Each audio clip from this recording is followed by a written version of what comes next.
boy, again, they won't get this off in time. Delay of game, offense. And that'll set them back 5. Still first down. Successive penalties have them looking now at a 1st and 20.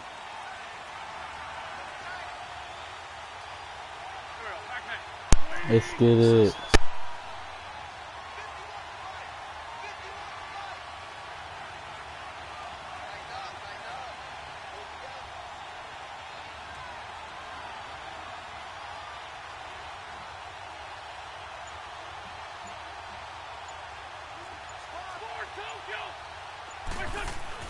To throw is Wentz. Flushed out right. And he's going to have to eat this one as down he goes.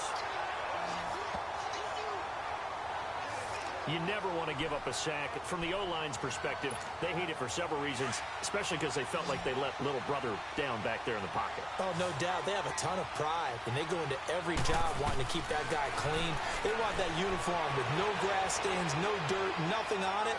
But it's really, really... And that's caught inside the 30. It's a big play there for the Steelers. 51 yards. And at this stage, down in the second half, looks like they just wanted to find a way to get it in the hands of their playmaker, and they did. I think you're exactly right. I don't think the coordinator's looking at his play sheet and trying to figure out which play will work well. He's trying to figure out how to get the ball to the playmaker that you just described. Looking down at that sheet, you find people plays, not necessarily X's and O's, and that's exactly what they did there. 7 yards, the pickup on the pitch and catch. One thing you're hoping for when you run drag routes, you're able to hit a receiver in stride, and he can pick up a lot of yardage. Defense was effective, able to stop him before he could get a good head of steam going. The former first-round pick, Shane Ray, in on the tackle. Now Wentz on the bootleg. He'll buy some time right. And almost intercepted. Would have been a huge pick in the end zone, but as it stands, that brings up 4th. Pretty lucky to get the football back. Had his target out there waving the arms, saying I'm open, but maybe didn't see him quick enough. And I know the jokes are always about defensive backs' hands. What really actually happens, you don't get many opportunities. You get over anxious, and you start to think about taking it away and going the other way instead of focusing and catching the ball. It's 1st and goal after they rip off a solid chunk of yardage in the ground game on a risky 4th down call. Wentz. Buying time to his left. And he's in for 6 and a Steeler touchdown. Carson Wentz, his 2nd touchdown of the afternoon. And the Steelers are able to strike for 6. And that run caps off a 99-yard drive. Would it be safe to say that that finishing run is an exclamation point on this one? Big time. I mean, 99-yard drive. I mean, when you start that, all you're thinking about as an offense is somehow trying to create room for your punter. And if you can get 2 first downs, you consider the drive a success. I don't know what you call this. All the way down, putting in the end zone, that's pretty spectacular. Ultimate success. So now a look at the Broncos as they head back out there for their first possession of the second half. And a tight game after punting last time. See if they can get something going on this drive. As they head to the field now, with the game this close, you've got to feel there's a sense of urgency for them going on offense right now. But they have to do it without letting panic creep in and affect their play.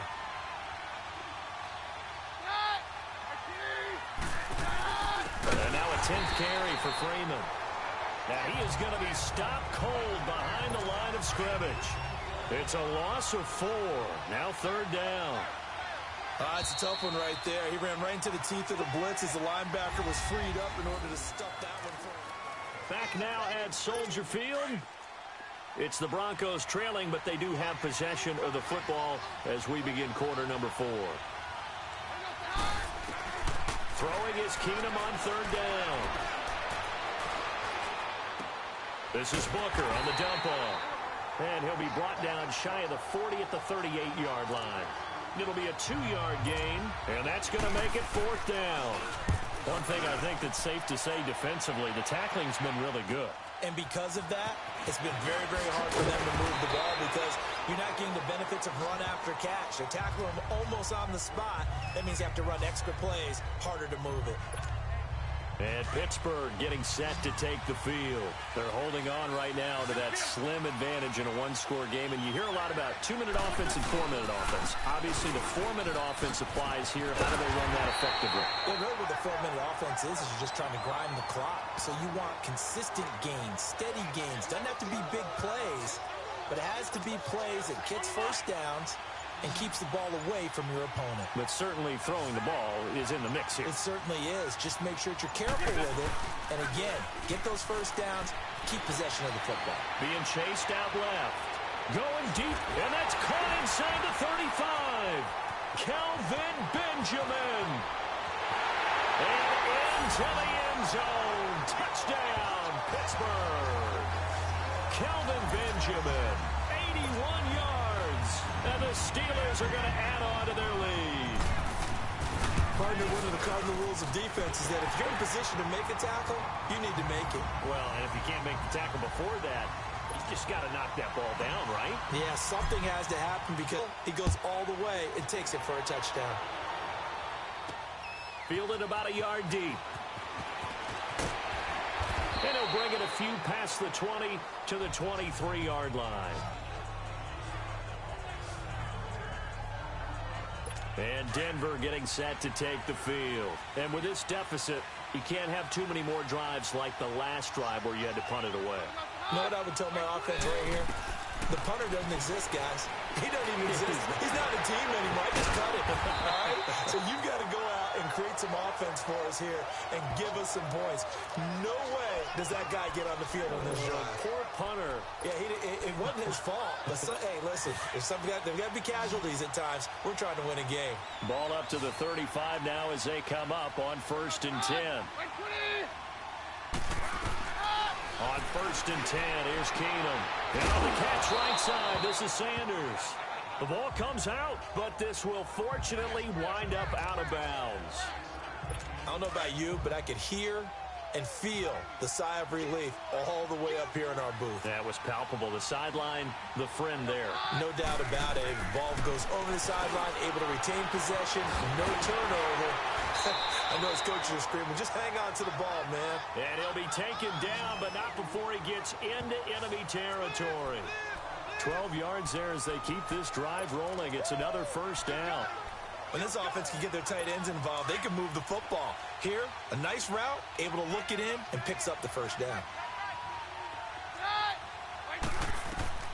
On 1st and 10, Keenum. It's caught by Sanders.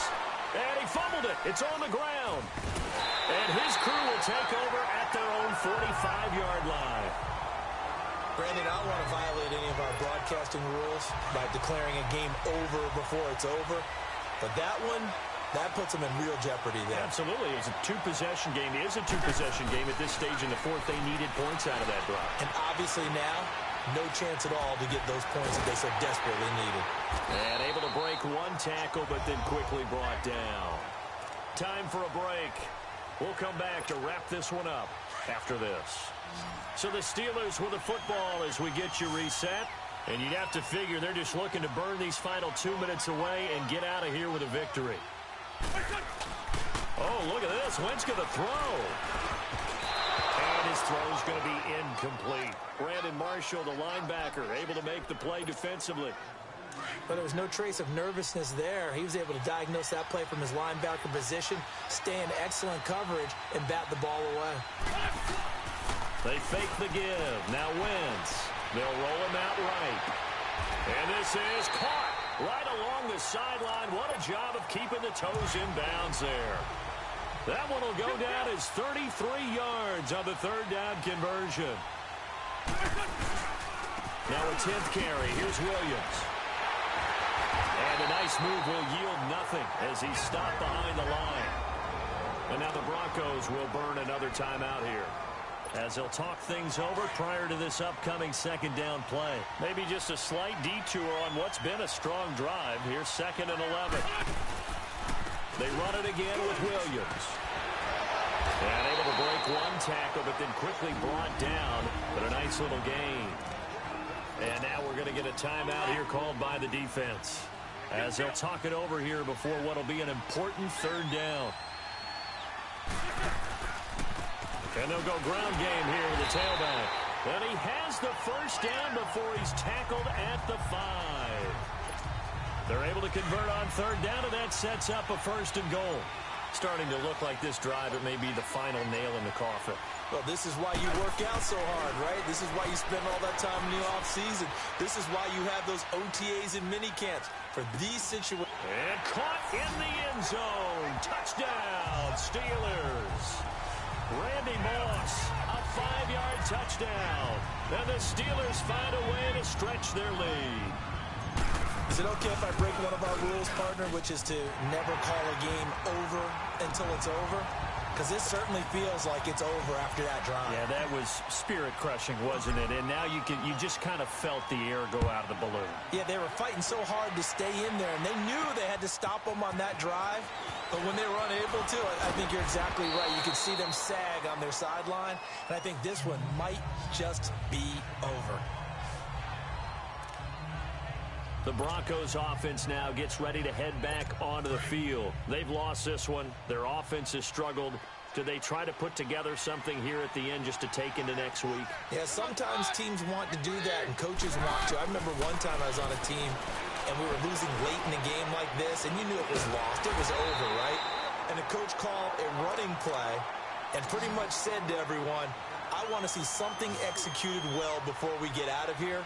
And that was the message to the team. Just something to build on. Just something to build on, get it done, and maybe we can look at that and say, we'll get better as we go forward. The Broncos on third down. They've converted just 2 for 6 thus far. This will be 3rd and 6. Again, it's Keenum. Trying to get it to Thomas, and it's intercepted. Picked up by Josh Jones. And his guys will take over at the 30-yard line. Thomas. Defensive pressure has been constant all game long. The pass rush, the coverage, they've all been excellent, and now they'll tack on an interception here as this one continues to slip just further and further out of hand. And he'll take this inside the 30 to about the 29, maybe the 28-yard line.